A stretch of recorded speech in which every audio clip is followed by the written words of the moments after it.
Good morning, Tiffany. Good morning. Happy Friday. It is Real Estate Friday. As always, if you see Tiff and my face together, it is a Friday, which means it's a good day. And today you see me with sweats on because I ain't got nothing else to do today but film with you. So this is a great day for me. The office is pretty much, we're all working from home today. Everyone's working from home, but except for us, we're in the studio.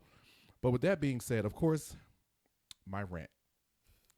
I'm starting off every show with a rant. If you're starting to watch us or if you've seen us, you know I start off with a rant. My rant first with you was, I think, agents. Last week it was with Anwar. It was Aaron Rodgers because I'm also over him. So today, no, with you, my rant was daughters. It was daughters. It was daughters. Which I miscounted on my end. Yeah, because I don't know how many kids I have. 8, 9? It was 6, right? I mean, it's 7 girls and a boy. Ooh. Send David some flowers. Man. Okay, so with that being said now, 7 boys and a daughter. Well, first of all, let everyone know that our show is always going to be brought to you by the Business and Personal Finance Empowerment Academy. Our next classes are starting up in January. We actually are in class now, and it's going tremendously well. But for those of you out there who are looking to take control over your finances or even your business, you want to get to that next space, that next level, you want to grow, just check us out on vismfc.com. It's our website, or you can just use the QR code in the flyer. It's going to be, we are having a blast in our classes. We are doing our thing there. So that's where we are right now with that. So let's get to my rant. Today's rant, and you're not going to like it, Tiffany. So don't throw anything at me, is about wives. I can understand this. I've been married now for 21 years. We're walking into 22. And here's my rant. Married all this time, and I get part of what I'm about to say, my wife's perspective on it, but then the other part just annoys me. Why after 20 plus years of marriage, you keep asking me what the hell I want to eat? Like, you know what I like to eat. You know what I don't like. You know what I do like. You know what I like. I just annoy, like, cook the food. Like, I just don't care. Like, I don't eat lima beans. You know that. Vanessa has literally had mixed vegetables. She's taken the lima beans out because she likes beans. And she's made herself like a bean casserole or bean stew, which is great for her, but don't feed me no damn lima beans. Yeah. She knows this. She's never fed me lima beans because this was something that was established in year 1. It's year 21 going to 22. She knows it. But still, she keeps asking me about the smallest. Do you want this? Do you like it? Do I like it? You know what the kids don't like. You know what you don't like. Mikkel don't like corn. She knows it. Cindy don't like Cindy doesn't like carrots. She knows it. Isaiah don't like eggs. She knows it. You know what we eat and you know what we don't eat. Yet she will come around and ask us, do you eat this? Do you like this? Did we eat it the last time you made it? Yes. Put it in front of us. We are a pack of animals. We don't care. We are not that family that has made our wife and our mother a short order cook. No, we eat what she cooks because that's my rule. My rule, you ain't getting all this extra stuff. So my kids have been accustomed to eating what their mother cooks or eating what I cook. But it's like, why? Why do you keep asking me, do I eat this? You know I don't eat it, or you know I do eat it. That it just annoys me. And I get it. Part of the perspective is, I get it. You're trying to be nice. You're trying to be whatever she wants to be, and she want to be thoughtful. That's not the time to be thoughtful. Does she know that that's not the time to be thoughtful? Yes, she knows, but that's just her personality. I'm not mad at her. It's just my rant for the day. Okay. It's because it's like, and understand, she's going to see this. She'll probably throw something at me and hit me because I've never said this to her before. But this is what's going through my mind when she asks me. And I go, no, I you know I like that. And I just, I be nice about it because I'm smart. I've been married long to be smart enough.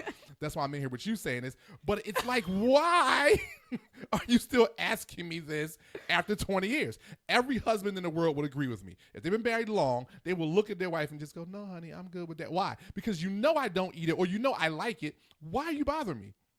Like, it doesn't matter. I have been your guinea pig when it comes to how you cook for 20 years. Why are you so concerned now? So that's just my rant for today. It just kind of, it's just like, why? I just don't get it. I just don't get it. It's not like we just got married and you're trying to figure me out. No, we are 46. We've been married since we were 24. Let's go. So cute. Let's go. Like, feed me. I'm hungry. If you hear my stomach growl, just give me some food. Okay? I am Doug Heffernan. Just feed me. It doesn't matter. So that's just that's my rant for the day. That's my first rant this morning. So I can understand that rant. I'm not mad at you. It's like, oh, come on. Feed me. All right, we just don't care. Just feed me. All right, so today is Real Estate Fridays, like always, Tiff. So today I wanted to dive in a couple different things with you for real estate. And this came up in a conversation that Aaron and I had. We were talking about foreclosed purchases or sales, because I don't think a lot of people understand out there, if they're in foreclosure, they can still sell their home. Yeah. But a lot of people don't know that. Some people will be in foreclosure and start losing their mind. Yeah, that's why when you hit the pre-foreclosure list, your phone rings off the hook. Right. Because we know you can still sell. You can sell. Right. That You can sell the house, but most people don't know that. Most people didn't realize that I could. And even though I'm in foreclosure, if I have equity in my home, I probably can sell my house and make some money. But some people don't know that. Yeah. It isn't a. It was something me and Anwar had a conversation about, and I think we realized as we were talking, a lot of people don't know that. Because they don't tell us. Right. They don't tell us. It's, oh, you were in foreclosure, we're going to take your house. Right. A lot of companies nowadays, due to stuff that happened in the past, they had, like, every company has some kind of loss mitigation department. That's right. But risk management, baby. Yeah. So now the loss mitigation department, they're more open to talking with the real estate agent. They're more open to talking with your attorneys and putting stays when your house is on the market. There's a whole bunch of paperwork that you have to do. Oh, yes. But it happens all the time. Oh, I know. But it really depends on who you're talking to. Right. It really does. I tell some people, like, I was with a young lady maybe like a month ago, and she was like, I got to find somewhere else to live. And I was like, I thought you bought your house maybe 6-7 years ago. She said, because she's going through a divorce. And she was like, I did. And, but I'm behind the mortgage. They're talking about starting foreclosure. I said, sell it. And she was like, huh? I said, how much equity do you have in your house? And she wound up having something like $100,000 in equity. And she was like, sell it. I said, if the bank takes it, it's going to be a short sale. You're done. Yeah. There's nothing, because it's not yours anymore. I said, but you can put it on the market. You can call an agent, get the paperwork done. They'll put a stay on the house, and you can. And she sold that bad boy, and she made like $70,000, $75,000, $80,000, and went and bought another house. Exactly. She stayed with her. She stayed with some family for a quick moment, and then went and bought another house. And she was like, "Mikhail would have never knew." And so that's why I wanted to talk to you about this, because I want you to kind of talk people through the process. And I know that every process is different. Yeah. But I want you to talk people through the process as far as like what they would have to look forward to doing, because it is a process. We're not going to act like it's not. Yeah. But I think this is a conversation. Excuse me. That most people need to have, and they need to hear about it to understand that you do have options when you're in foreclosure. Yeah. Because the one thing we were talking about before was a mortgage modification, which you can definitely do if you're in foreclosure, but that's a process as well. Yeah. Because, we do mortgage modifications, and, I've done a few this year. I've done a couple this year throughout the year. But it's like you can do that, but if you just don't want the property anymore, as far as maybe it was a property where you grew up, or you're going through a divorce and you don't want to live there anymore, you can sell the property. Yeah, you definitely can. And one thing that I see people do is ignore the bank. Like when they're reaching out to you, they're sending letters. Talk to them. Yes. Most lenders don't want to foreclose. They don't want to foreclose. It doesn't benefit them at all to own your house. It costs them money. They do not want to foreclose. Yep. So they will try, and some of them will automatically go into the system and say, look at the comparable and say, hey, maybe you have some equity. Would you consider selling? I have had lenders say that. I have had people call me and say their banks suggested they sell the property. Right. So that bank is trying to work to work to help them out. They don't want to foreclose, and so if you tell them that you think if you really ask them what can you do, right, they're going to list your options, look at what you owe, and they're going to send you a mountain of paperwork. Yes, they will. It is a mountain. It is a mountain of paperwork, and I'm always going to tell you, when you get that mountain, whatever they ask for in that paperwork, as time goes on, you keep collecting that same mountain of paperwork. Like if they want your bank statements, if they want your pay stubs, you keep collecting that mountain. You don't just fill it out once.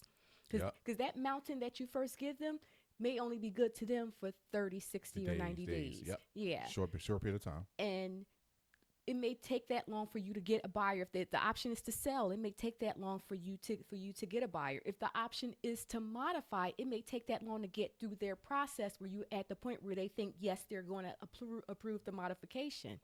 because they have to look into your finances to approve that. Well, But modifications are different, and the reason why I'm saying this, I'm going to bring this up to this. Anyone who does a mortgage modification needs to have a consultant or an agent on their team. And the Yeah. reason, now I say consultant because agents aren't as pushy as us as consultants. right, You need to be pushy during a modification.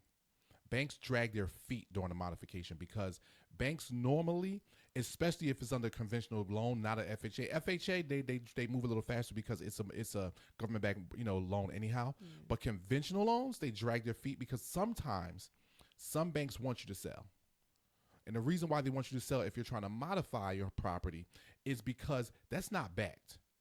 There's Right. there's no safeguard for them, so the risk is higher. And if you went into a modification because you're trying to stay off foreclosure, there's a chance you're going to go into foreclosure again later. And that's what they're thinking. So you have to have someone that's pushy, that's pushing them to get the paperwork, that's pushing them to review it, that's pushing them to get this done. And it does happen. Like I said, as I do modifications, I find out who the your agent is inside the lender's office, Yeah. as inside the bank, and I'm calling that person constantly. I am inundating them with information constantly, and I don't let it rest. And the reason why I don't is because I know that they know that if this person goes past certain days and goes past certain time frames and they don't get them information, they're going to come back and say, you know what? After we look, we may not be able to modify. Do you think you might want to sell? They try to push for that Yeah. because you become risky for them once you modify. In their mind, we don't know if you're going to go right back into the same situation later. Yeah. And a FHA is a little easier because they are guaranteed to get their money even if you foreclose because it's an FHA loan. But a conventional loan, they like, listen.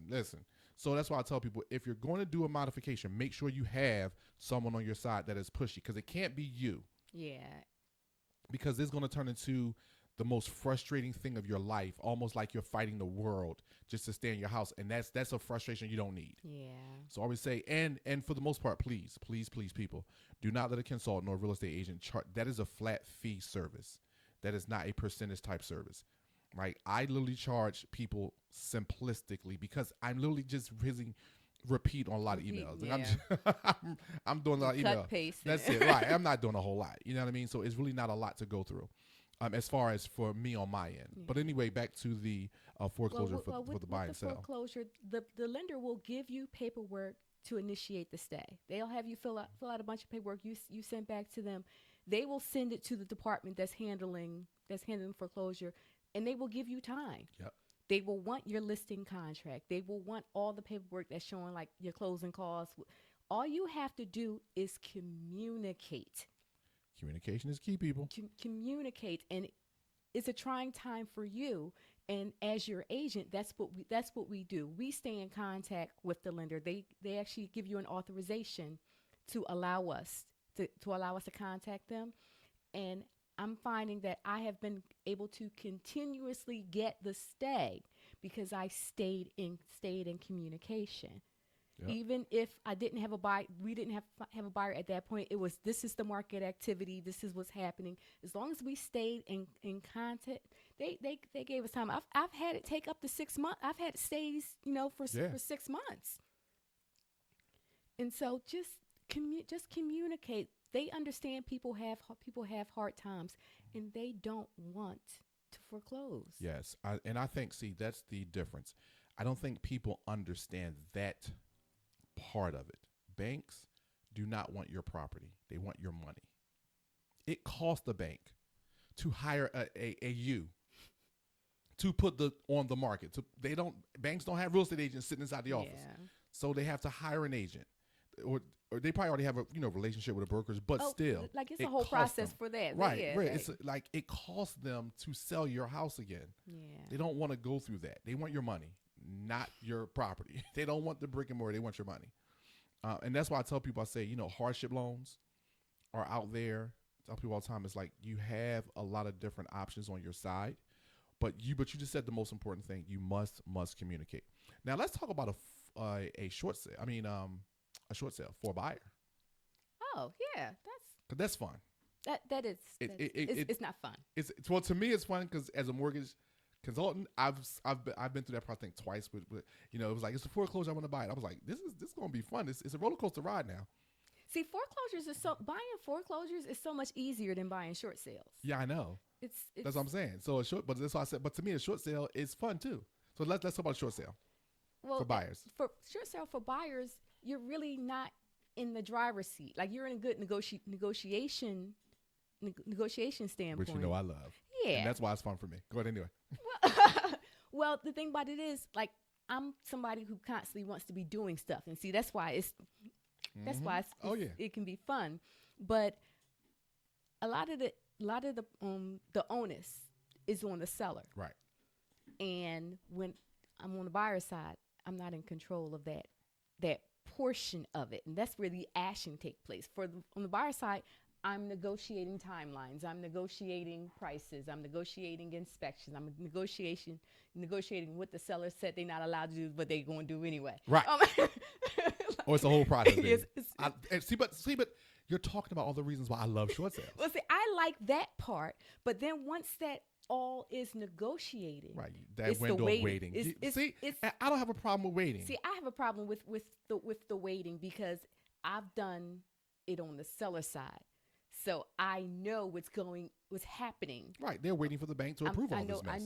I know what's happening. I love it. It's fun for me. And like one thing that I always recommend buyers is that when you are putting an offer in on a short sale property, you want to know if the short sale has been approved.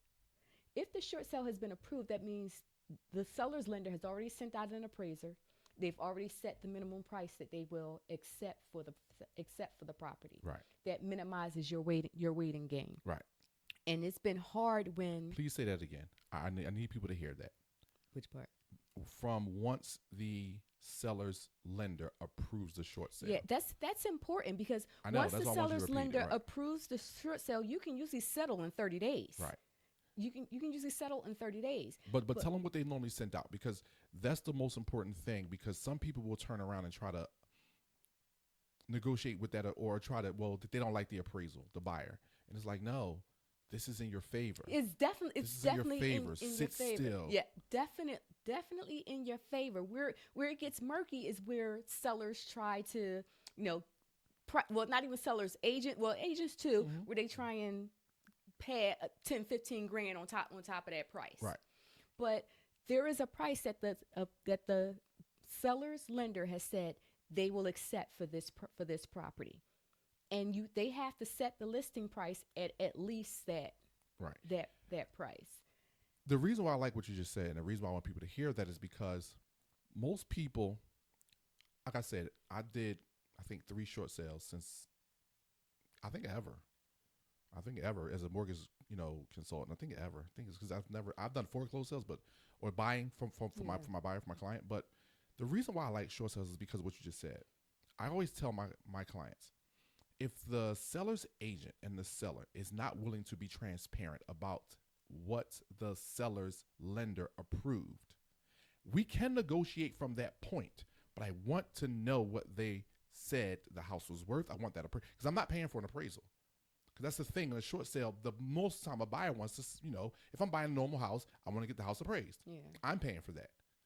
I don't have to do it in the short sale. Well, if you're paying cash, you don't have to do it. Or That's what I'm saying. You don't have to do it. Well, that's yeah. a short sale. You should be paying cash. Well, you can get a mortgage for a short sale. Yes, that's actual work though. I see all my clients pay cash. I know you can, but because to me, cash is king when it comes to a short sale. Yeah. Because it closes so much faster. You're done with it sooner. But that's why I say you need to be able to know from that standpoint of negotiating what the seller's lender has approved, what their appraisal came back at. Like again, I'm I'm all for negotiating, so we can negotiate from that point. But I always tell my clients, make sure we get transparency. Yeah. If we're not going to get, and for people to understand, there's a difference between transparency and honesty, and most people don't understand that. Honesty is, where are you going, Tiffany? Oh, I'm going out bowling with the girls. Okay, but now you know I don't like 5 of your girlfriends. And we've agreed that you're not going to hang out with them because they always drunk, they always sloppy, they are a mess. And you come home, you drunk, you sloppy, you a mess, and now we go at it. That's a lie by omission. So no, that's honesty. I'm going out with the girls. That's honest. Transparency is, I'm going out with Samantha, I'm going out with Jennifer, I'm going out with Vanessa, I'm going out with Tammy. If one of those names are the names I don't like, now I have to deal with that, but at least you've been transparent about it. And that's why I tell people, when you're at the negotiating table, when you're talking about a short sale, You want transparency. I want to know what the bank approved their appraisal at and what's their minimum selling price. I want to know. We can negotiate from that point. But give me that information so my buyer now has the right to say, you know what, I'll take this or I'll take that, or no, I won't. Yeah. And it's like we can, because, and not only that, I'll work with that agent again. Because I tell people I've cut agents off for my clients. Like, yeah, I'm not working. I see a name. I don't want to work with that person. You need to find someone else, because I already know that they're slick. They're always trying to do something underhanded, and I don't like it. So, but that's why I like that. So that's short sales, which I like. I said, I know we didn't get into much in the foreclosures, but I want to get into something for agents now, because I want agents to hear from an experienced agent, for any new agents that may watch on Fridays. Starting off, agents are working ever, like not forever, just ever. Your hours are like ever. And this came up because Anwar, one of our clients, she's a real estate agent. Well, one of his clients, she's not mine. She gets her taxes done here. And so, October 15th just came. So extensions, we're here now. If you haven't got your taxes done, you better get them done if you're a business. So she was in here and we were just talking, and we were just having a conversation, all of us, like, and she was like, yeah, she's a new agent. She's been doing it for like a little over 3 years now. Okay. And she has 2 boys, and she's like, my days are killing me. Like, I'm out all day. I'm doing this. I go home. I see the boys, and I'm right back out doing a showing, or I'm out collecting. And like, she's working like all day, and she's working on the weekends. And it's like, it sounded like to me, either no one is helping her to learn to balance it, or maybe there isn't a balance when you become a real estate agent at the beginning. Like, I don't know. I'm not an agent. So I wanted you to talk about the balance when you're early on in your early stages of being a real estate agent. Like, can there be a balance, or really? I believe that there can be. It's just we don't find it. Okay, talk to it. Because 1, you're excited. 2, you don't understand that everything is not urgent. That comes with time and experience. We are not heart surgeons. Well, that's definitely not urgent. They take their time when they. Anyway, go ahead. But like, it's not urgent. We have timelines. We have deadlines. I learned probably year 5 to say no. Got you. And it's not even no. It's not right now. Got you. And that's why you hear me say to people, you can call, text me whenever you want. If I'm not available, I'm not available. Right. And that's okay. And that's it. So, and I hear that because I'm there. Yeah. But I always think about the beginning of my career when I first started Vism. I know I wasn't there. Like, Vanessa threatened me one day, and I'm dead serious. We were at dinner. We were out on a date night, and my phone rang. And that's before I separated my phones, before I had 2 phones. And my phone rang, and it was my work number. It had to be all like 7:40, almost 8 o'clock. And I answered it because in my mind, this is money. It's going to help me take care of my family. Yeah. Hell, it could pay for this dinner. I don't know. And I answered the phone. And I excused myself. And in my mind, that should have been good enough. And when I came back, she didn't say nothing. We enjoyed the rest of the night. But the next day, she gave me everything I could handle and told me I need to find a balance. And it's hard for me. It was hard for me because it was just me. Yeah. I didn't have the office like I have now. I didn't have all the pieces and all the people I have now. It was just me. How does a real estate agent balance that? Like, how do they get, like, what's the mindset behind it? Because what you just said sounds wonderful. Everything's not urgent. But sometimes when you're a new agent, the excitement, and then you don't want to lose a client, I guess. And so what does that look like? And that's the thing, being worried about losing a client. And it makes sense in the beginning because you're just starting out. You're just building your clientele. Right. But at the end of the day, I had to learn. Like, it took me 5 years to really stick to my boundaries and stuff. But I had babies. Like, when I started, I had just had well, you met my babies the first time when we they met. were babies. But I had to figure out the time. I had to set aside time that was going to be specifically for my family and stick to it. So the phone would be turned over or not with me at all. Because if I'm with my whole family, there's nobody that I need to talk to right now. Right. So I had to learn to put the phone away. So by year 2, I had one day where I wasn't talking to anybody. And it was just, I won't be available on this day. When I'm talking to people, I give them my availability. I will give people my availability at consultation. Give them what my That's a availability good is. one. That's a good And one. when I sit down with someone, I will say, well, this is what my schedule looks like for the next 2 weeks. What's your schedule? Where can I fit you in? Right. And I will put them on my schedule so they can expect to hear from me, to see me, to communicate with me during that time. And it took me about a year or two to get into that because it was, okay, I see this house, can we go? It actually helped buyers not have that sense of urgency because this is like, oh, I know I'm going to see her on this day. Or if they're looking and I was okay if they sent me a text message and said, listen, this just came up. Can you fit me in? If I can, I will. If I can't and I can't find somebody, last time we could find somebody else, but I was in that working environment Gotcha. where I could call somebody. My Century 21 office was something special. Gotcha. Where I could call somebody to show a house for me. Everybody doesn't have that. Right.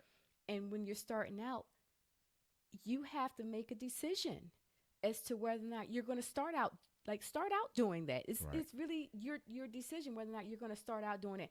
I was dragging kids to showings, never with a stranger, but Right. I was dragging kids. People you knew. Yeah, I was dragging my kids to showing. My babies were all at the settlement table at 2 weeks old, and so it depends on the type Who did I take from you? Robin. Robin? Yeah, it was Robin. You took Robin the first day you met me, and I didn't mind that because we were in my office. I was already in a Right. safe space. It wasn't It like wasn't the first day I met you. First day we met you was at the house on in Yaden. Yeah. That's when we met you. that. You were pregnant with Robin when we met you. Wow. Yeah, we've already walked through because the only reason how I know is because Robin is, when's her birthday? September 2nd. She's about to turn, She just turned 16. right, because Nessa was pregnant with Mikkel. Yeah. Yeah, And y'all both were pregnant. I remember us sitting in my office. I'm holding that was Robin. that was later, That was but- after? Yeah, it was after. That's what I'm saying. When we first met, we met at the house on, it was like, It was on Bailey where's- Road. It was 617 Oh my God! Bailey Road. Yes, it was Bailey Road. Damn, that's It a long was time ago. 617 Yes, Bailey Road. and you were pregnant with Robin because Nessa was pregnant with Mikkel. He's December, and you were still pregnant. Oh, wow. And she was pregnant with Mikkel when we first met, because we met in like July. Wow. I Yeah. forgot that. Oh, yeah. We met did. in July, and then by the time we got to your office, that's when I was like, because now she was a couple weeks old, and she was. I said, Tiffany, you and Nessa can do that paperwork. Get that baby here, because I love newborns. And she loved newborns, you, right. yeah. Because Mikkel was born already. Yeah. No, he wasn't. No. Nessa was still pregnant. Nessa was right, still pregnant. Right. Yeah. Yeah. So we just gave our age away. Yeah. Our kids were But- like, "Dad, y'all know each other that long?" Yes. But it was just like my kids got used to going places, and my kids were taught to be respectful, taught to Right. not get in the way. By the time Robin was 4, she was showing the houses. Yeah. She was showing the houses. But it was just, you had in the beginning, it's understandable to be running, taking everything. Honestly, I felt like that's how I learned. Right. That's Well, how I teach my because I mentor like 3 consultants. They're younger consultants. People who hit me up on LinkedIn. Not some, I don't mind. But the one thing I always tell them is what you said a little bit earlier. You must manage expectations. I tell people, I say that was something that my mentor taught me. And he used to say, Mikkel, Gary used to always say, Mikkel, when you meet with clients, set the expectation from the beginning, what they will receive. And he taught me something valuable. When a client asked me a question, when I first met Gary, I used to always tell people what I don't do. Well, no, I won't do this, but blah, blah, blah. And he said, you can just as easily answer a client's question and gain more confidence. The clients have more confidence in you by not telling them what you don't do, but telling them what you will do. Even though it didn't answer their question, it did answer their question. Yeah. Because the question, sometimes they don't know what they're asking. right. And I think sometimes, like I tell the agents that I'm, mentor now, I say, listen, you have to learn how to read between the lines when it comes to what people are asking you. If a person asks you about availability and different things, never tell them when you're not available. Tell them when you are available. Yeah. listen, I'm available. My office hours are this. I'm available these days, and these days. That's it. Never say what you always never say what you can't do. Only Yeah. tell them what you can do. And Gary taught me that.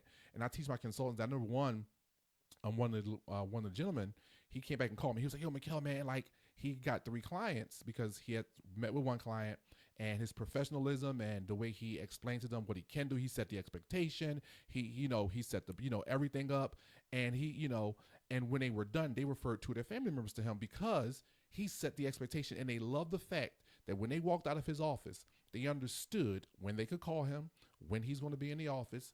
And then the one thing I always tell people, which is the most important part of that, is when you set that expectation, when you tell them when you're going to be there, be there. Yeah, do how about not that? do not be there. What up, bro? Do not be somewhere or say you're going to be somewhere at a certain time and do not set the expectation, and then you're not there, Yeah. because that will just destroy your credibility.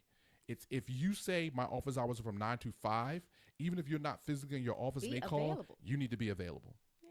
If you're in a meeting, someone needs to be able to communicate that Yeah. that you're somewhere or whatever. Like the one thing I told him, I said, because right now he's by himself. It's just him. He doesn't have everything we have yet, but he's going to get there because young boy, he's really sharp. But I told him, I said, you have to learn that when you're in a meeting, sometimes the clients you're currently working with, send out a blast text. Send out a blast email. I said, BCC everyone so they don't even know that there's anyone else on Yeah. the email, and just say, hey, I know we're working together this week. I will be, in a meeting at this time to this time. If you need me, please just send me a message or send me a text, and I will get back to you when I'm available again. Yeah. And send that out to all your clients right there. I said, because when they get that, you're in communication with them. I said, because the one thing about being a consultant is you must be in constant communication with your clients that you are actively working with, regardless Yeah. of what you're doing. Because if you have a list of clients and you're working, you need to stay in contact with them. I said, if they're contacting you more than you are contacting them, you're going to have a problem. Yeah, that's something I had to learn because some people, well, I'm not the type to, I don't even reach out to my family. I'm not the reach out type. But I had to learn because just because I wasn't contacting people doesn't mean that I wasn't thinking about them or wasn't working on them. Right. And I would have to say, hey, I was just checking. I have to remind myself, I'm thinking about this person. Let me check in with them. Yep. Because they don't know what we're doing behind the scenes. They don't Right. they don't know what we're doing. Exactly. And so I had to make that a part of my really make that a part of my business because I started out just running. Right. And so now that I spend time not just working my business but working on my business, I had time to sit back and think about things that I know I need.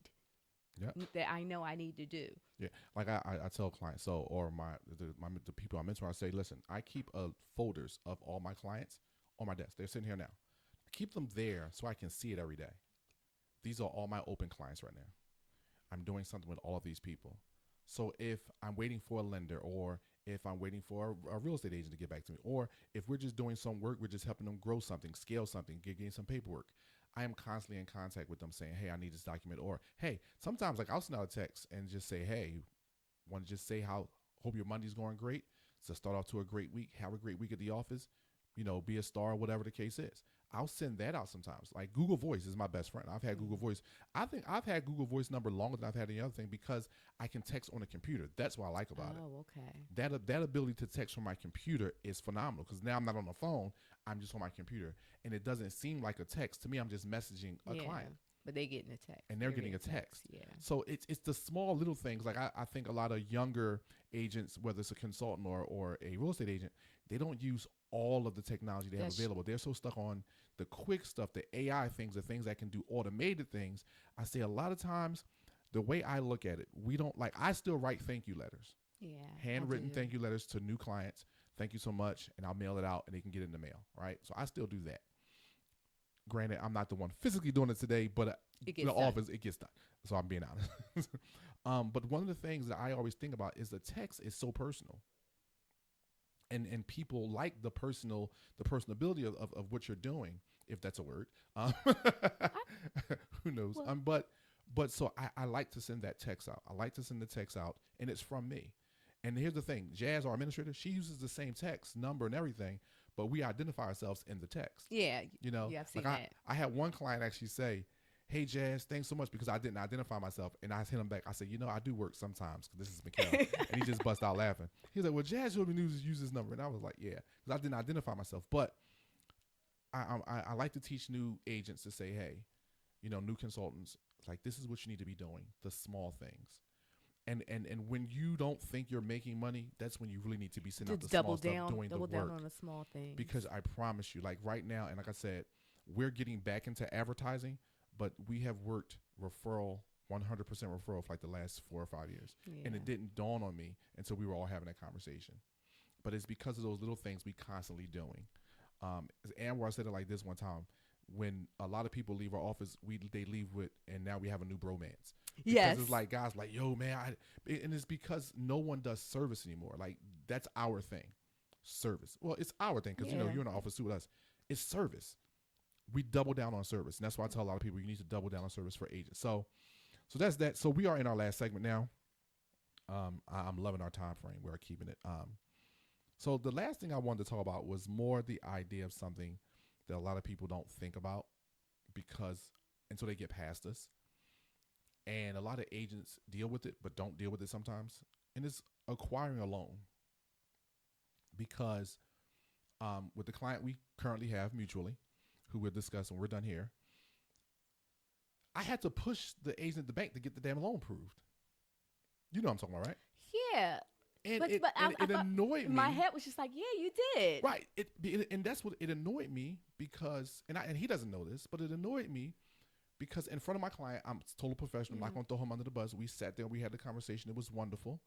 And then when we were done, I went back and I talked to him. And I'm like, what about this? And then I even came talk to you and I told you on the phone. I'm like, and I'm like, that makes perfect sense. We could did this. And then the next day, hey, after double down and looking at it, here's your pre-approved for the $300,000. But see, what I don't get is, like, they have automated systems that do that. Right. Agreed. Agreed. But to me, that's part of the problem. But if something doesn't work quite one way, you're supposed to double down on the process. And no, but you're again, no. You're saying 100% correct. See, I didn't. Like, but that's not what happens. After I got off the phone with you, and I'm just like, well, that would have been my suggestion, but that's not our job. But here's the thing.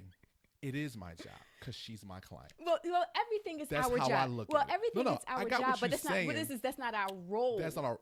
But I'm pushy. Yeah. Like, I am pushy, and I know how to do it. I know the space and the place. So I want to talk about how the responsibility, because I think a lot of times, especially unless you're a broker, because I'm a mortgage consultant. I cannot get you a mortgage loan. I can get you every other type of loan. I can get you a business loan. I can get you a line of credit.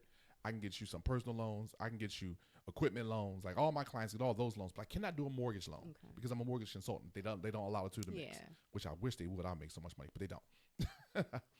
So with that being said, I do still believe, and what I'm starting to see is that's the standard for a lot of bankers. They're not used to getting the pushback. And maybe some agents do pushback.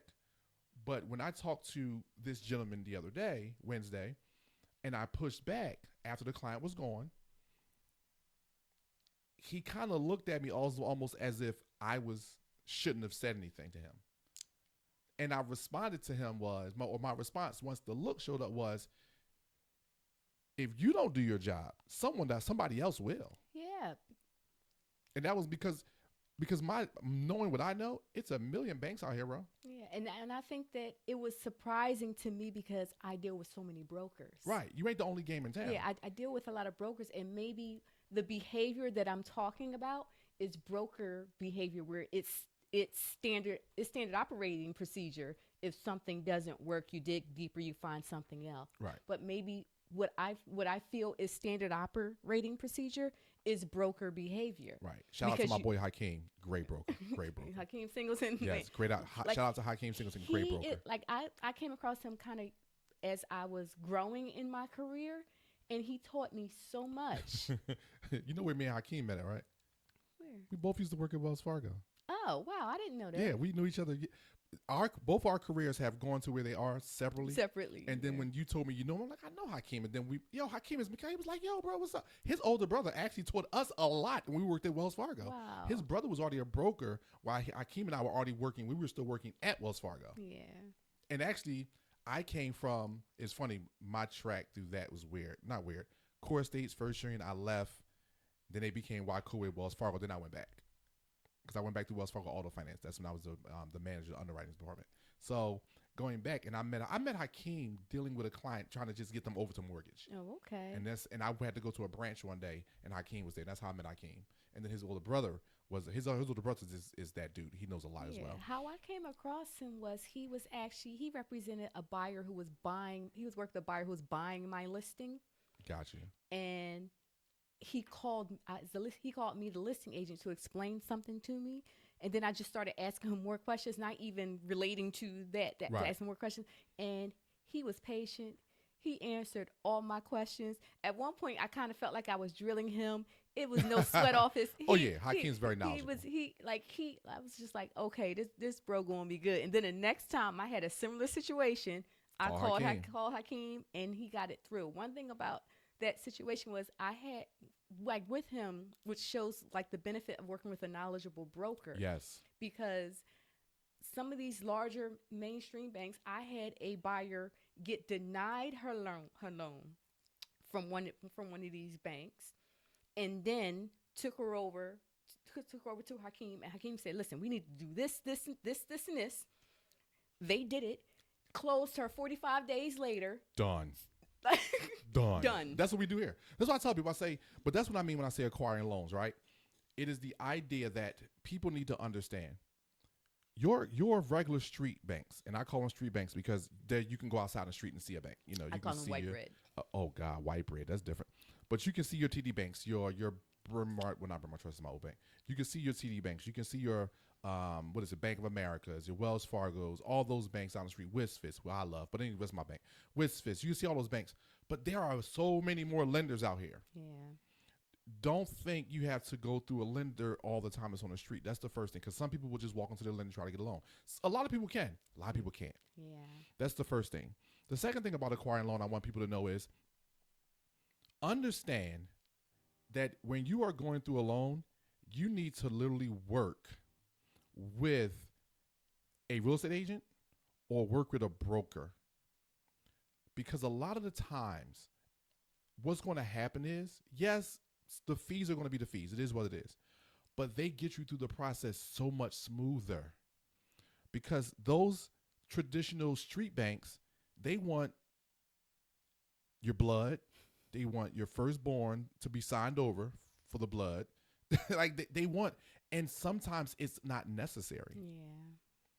Because it is a matter of positioning you and your finances and your documents the right way. Exactly. So when you present to them, it makes sense. The one thing I tell all my clients when I set the stage is I say, listen, your story must make sense. Yes. Please don't think that you're going to be on your mother's credit for 10 years and now you're going to go buy a house. You have inflated credit. There's a person looking at your credit report over there. It's not a machine anymore. Yeah. The days of the machine approving everyone are over. People have to look at your credit report. You may get a pre-approval, but then they're going to go through all those documents. They're going through your credit report. They're going to make sure that your story makes sense. Yes. And if your story doesn't make sense, we have to make it make sense. Because sometimes there are things that you can do in your credit report. There are sometimes things you can do when it comes to your finances, when it comes to your documents, to make your story make sense to a lender versus you just sending a bunch of stuff. The one thing I tell people, do not ever let the lender interpretate who you are based on what you send in. If you leave it up to their interpretation, I would say 70% of the time it's going to be a no. Cannot leave it up to them. It's almost like you having a child and then letting someone else raise them. Yeah, it doesn't work. You need your first point of contact to be somebody who's definitely on your side Yes. and knows what that paperwork needs to look like. Yes. I don't know if it's ever been coined, but I'm gonna coin it now. Okay. And if it's not coined, I'm gonna coin it. And if it is coined, then I'll find out who said it and I'll give them credit. But you need a financial advocate. Yeah. You need someone who's going to sit you down, show you where you are financially, advocate for you past you. Yeah. When it comes to your real estate agent, if it's a property, when it comes to maybe if it's a business or whatever it is, you need someone who's going to financially advocate for you. I had a client, we were on the phone with a bank. The bank went back and forth saying his credit was one thing. I was looking at his credit and not your Vantage score and your credit wise. No, I was looking at his FICO, Fair Isaacs.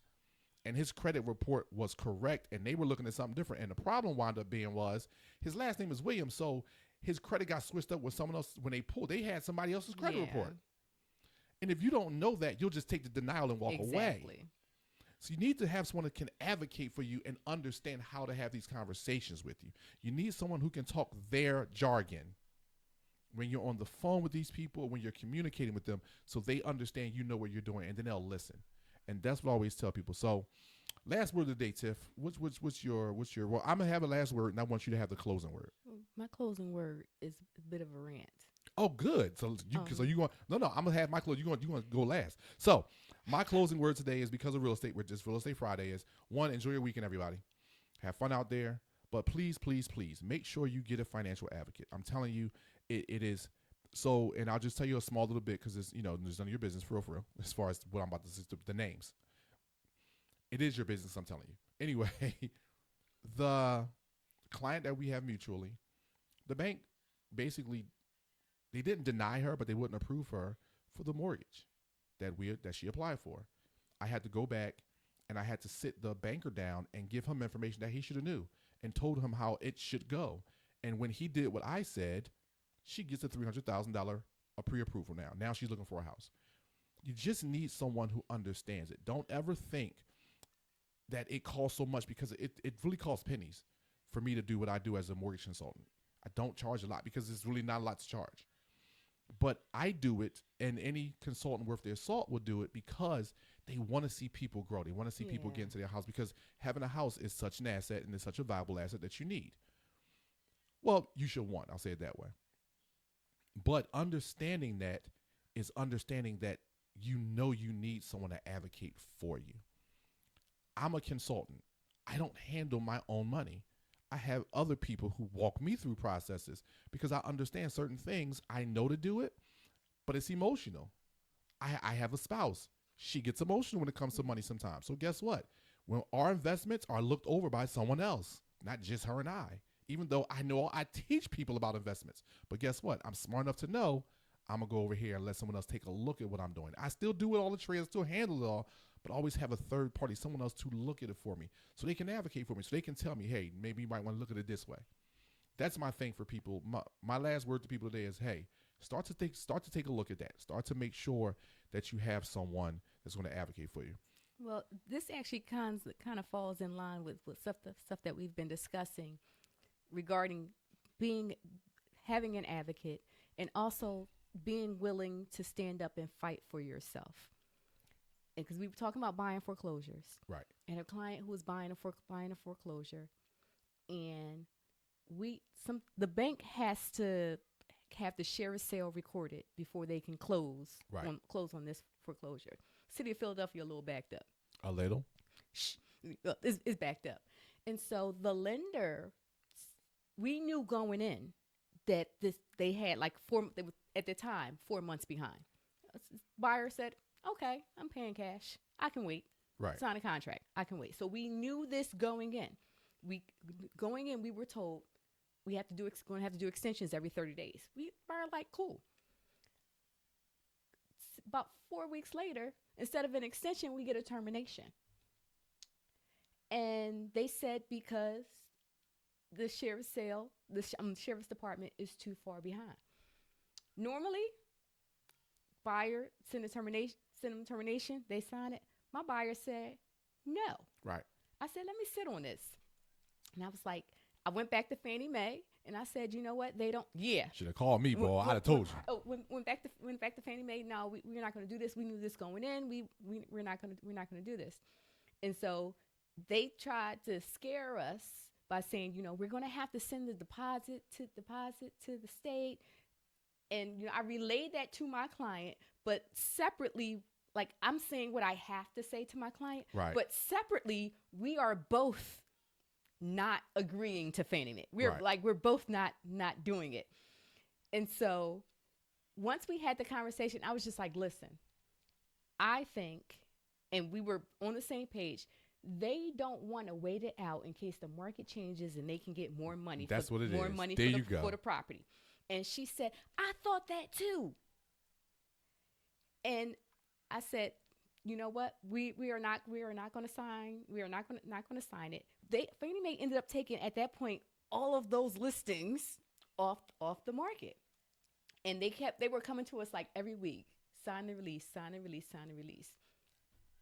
I told my buyer to file a complaint with the Consumer Finance Protection Bureau. She did that. She talked to some news stations. I wrote a letter to the Consumer Finance Protection Bureau. Mm-hmm. I contacted, like I kept just escalating it up to Fannie Mae. I knew the answer was always going to be the same, Right. but I just wanted somebody higher and higher up to know we were calling. Right. It took probably about another 6 weeks, and they were just like, we're going to issue you a new contract, and we're just going to extend. That's all. Keep That's going. what they were supposed to. That's what they were supposed to do in the first. Because it's under their buying guidelines. It, like, It is right there online. It's in black and white. Right, like we knew this was going to happen when we put in the offer. Yep. So why would I'm like the only possible motive? What they tried to say was they didn't want to have to maintain the property. I said, well, if you still own the property, you're going to have to maintain the it. property. And they were just like, anything can happen. I said, yes, anything can happen, but the house was a borderline tear down anyway. Like it was a cash deal. She was going gut and rehab it. I'm like, she didn't care. Right. And they were like, we don't know if this offer is going to be, is going to be acceptable when that time comes. I said, so y'all want to see if y'all can get more money? Yes, that's always. You want to see if you can get more money if the market changes. And they were like, well, she might not want to pay this in this time. I was like, she done already resolved to paying this. And here's the one thing people need to understand: Fannie Mae and Freddie Mac are private institutions. People, they're not government, held or anything. Yeah. So their bosses will say, "Let's see if we can make more money." Because if they make more money, they get more bonuses. So stop it. Listen, people, this was a delight always. Tiff, Real Estate Fridays, always. Listen, as all things, Real Estate Fridays are going to be brought to you now by the Business and Personal Finance Empowerment Academy. It's up on your screen, people. Take a look at it. Jump on that QR code. New classes start in January. All the stuff that we talked about today here with Tiffany, all these things that we went over are going to be here in these classes. It is valuable information. And as you see, the registration is only $50. The course level, because there are 3 separate levels. There are beginning, there are intermediate, and there's an advanced. All these levels, one is just $150. There's only a one-time registration of $50. Once you're in, you're registered, and then you can just pay the $150 for the beginning, then the $150 for the intermediate, $150 for the advanced. Listen, people, like I said, these classes are filling up fast, so please get your seats because we can only do so many people at a time. They're going to be running concurrently, and we're adding additional teachers to have additional classes, but please get in fast. Tiffany, it's always a pleasure. Real Estate Fridays, we're going to have some fun. Everyone have a great weekend out there, and I'll see you next week. Folks.